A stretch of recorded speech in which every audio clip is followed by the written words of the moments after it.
నమస్తే అండి, welcome to our channel. మనతో ఈరోజు సీనియర్ జర్నలిస్ట్ దుర్గా కుమార్ గారు ఉన్నారు. సార్ నమస్తే. సార్ నమస్తే మౌనిక, మన వీక్షక మిత్రులకు కూడా. మనం ఢిల్లీలో చూసాము, జంతర్ మంతర్ వద్ద విద్యార్థులు చేశారు. యాక్చువల్గా మాకు అన్యాయం జరిగింది అని చెప్పి నిరసనలు, వాళ్ళకి కావాల్సింది సాధించుకున్నారు. బట్ ఇప్పుడు ఆంధ్రప్రదేశ్లో రివర్స్లో జరుగుతుంది.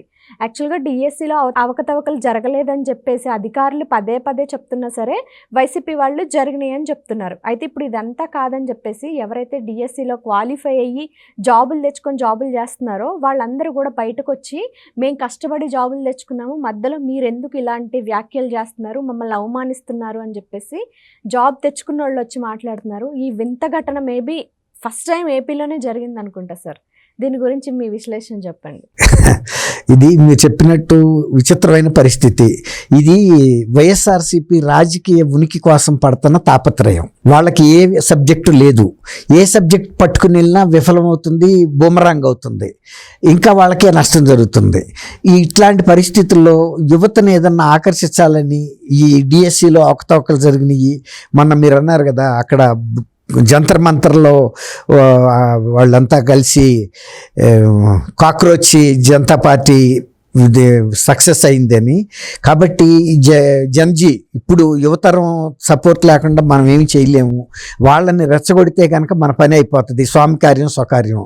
అందుకని డిఎస్సిని అడ్డబెట్టుకుని వీళ్ళు అయిపోయిన డిఎస్సి తర్వాత నియామక పత్రాలు ఇచ్చేసి ఉద్యోగాలు చేసుకుంటున్న ప్రశాంతంగా జరుగుతున్న వ్యవస్థలో ఇలాంటి అల్లకల్లోలం సృష్టించాలని తీవ్రంగా ప్రయత్నిస్తున్నారు.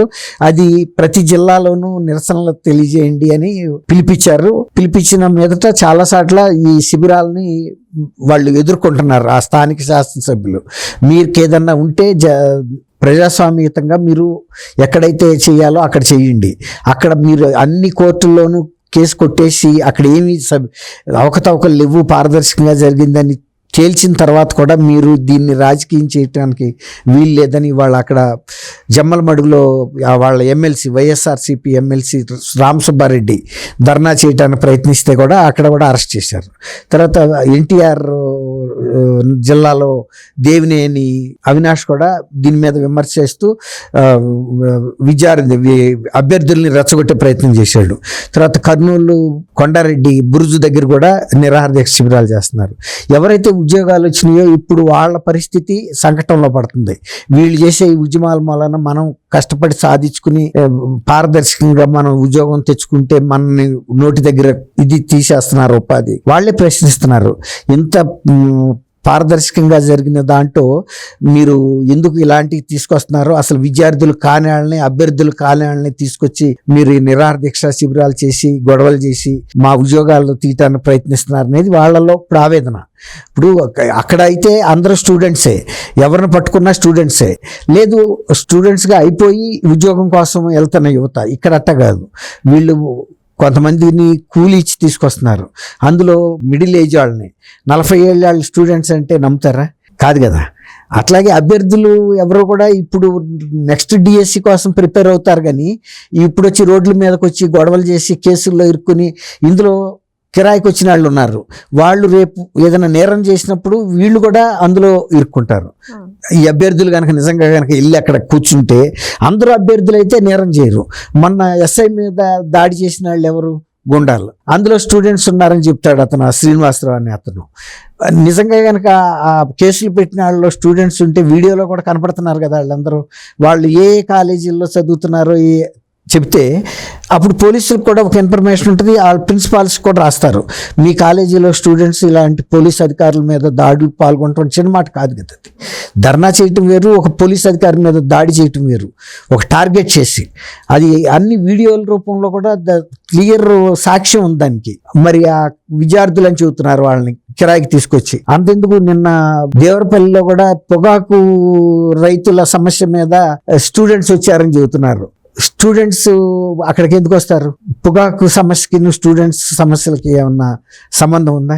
కాబట్టి ఈ బోడిగుండికిను మోకాలకి ముడేసినట్టుగా వైఎస్ఆర్సీపీ వాళ్ళు ఈ డిఎస్సిని సాగ్గా అడ్డంగా పెట్టుకుని జంతర్ మంతర్లో వాళ్ళు కాక్రోచ్ పార్టీ వాళ్ళు సక్సెస్ అయ్యారు కాబట్టి మనం కూడా ఇదే సబ్జెక్ట్ పెట్టుకోవాలనే ప్రయత్నం తప్ప ఇది ఇక్కడ సక్సెస్ అయ్యే అవకాశం లేదు. ఎందుకంటే జగన్మోహన్ రెడ్డి గారి టైంలో అసలు డిఎస్సీలు జరగల, దగా డిఎస్సీ అని షర్మిల గారు కూడా చెప్పింది. ఆయన హామీలు ఇవ్వటం తప్ప అమలు చేయలే, ఎందుకంటే తను అటువంటి ఉద్దేశం ఆయనకు లేదు.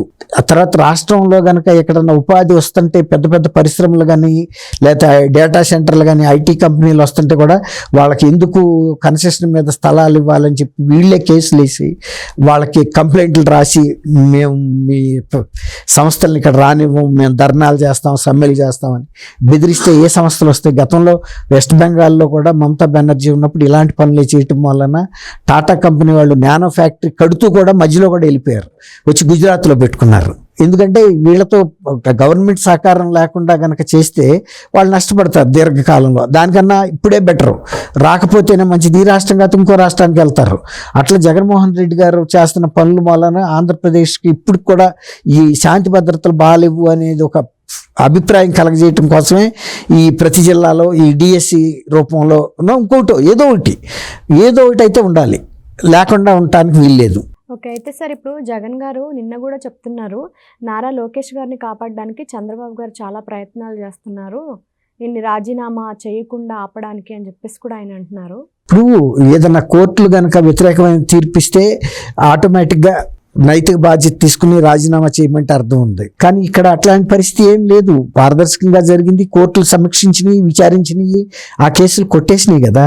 ఇప్పుడు అట్లా ప్రతి మంత్రి కనుక రాజీనామా చేస్తే వాళ్ళ సత్యకుమార్ ఆరోగ్య శాఖ మంత్రి మీద ఆరోపణలు చేస్తూ సాక్షిలో కొన్ని వార్తలు వచ్చినాయి. కానీ 61 కోట్లు పెట్టి అనేక యంత్ర పరికరాలు 20 రకాల యంత్ర పరికరాలు కొంటే అవన్నీ కూడా టెండర్ ఫైనలైజేషన్ కమిటీ వాళ్ళు, అంటే వైద్య శాఖలో ఉన్నతాధికారుల కమిటీ ఆమోదం తెలిపిన తర్వాత కొన్నారు, అవన్నీ అవసరమని. ఇప్పుడు సత్యకుమార్ గారి మీద చేయటిల్లా, లోకేష్ గారిని రాజీనామా చేయమన్నారు. మరి ఆరోగ్య శాఖలో అవకతవకలు జరిగినాయి అని చంద్రబాబు నాయుడు గారిని మాట్లాడుతున్నారు.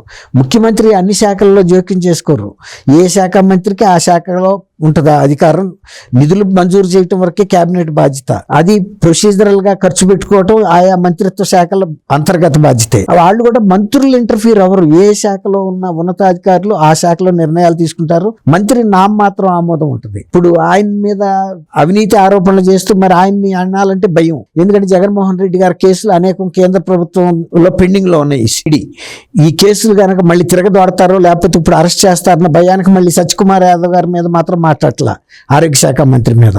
లోకేష్ గారి మీద మాట్లాడితే ఏంటంటే లోకేష్ గారికి మాట్లాడిన కేంద్రంతో లోకేష్ గారికి పెద్ద ఇది ఉండదు కదా, యాక్సెస్. అదే సత్యకుమార్ కనుక అయితే వాళ్ళు బీజేపీ వాళ్ళు రిపోర్ట్ చేస్తారు, ఇదిగో వైఎస్ఆర్సీపీ జగన్మోహన్ రెడ్డి అట్ట మాట్లాడుతున్నాడని.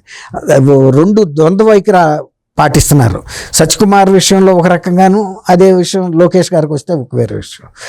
అభ్యర్థుల్లో లేని ఆ బాధ వీళ్ళకెందుకు? ఇప్పుడు అభ్యర్థులు సంతోషంగా సెలెక్ట్ అయ్యారు, సెలెక్ట్ అయిన వాళ్ళు ఉద్యోగాలు చేసుకుంటున్నారు.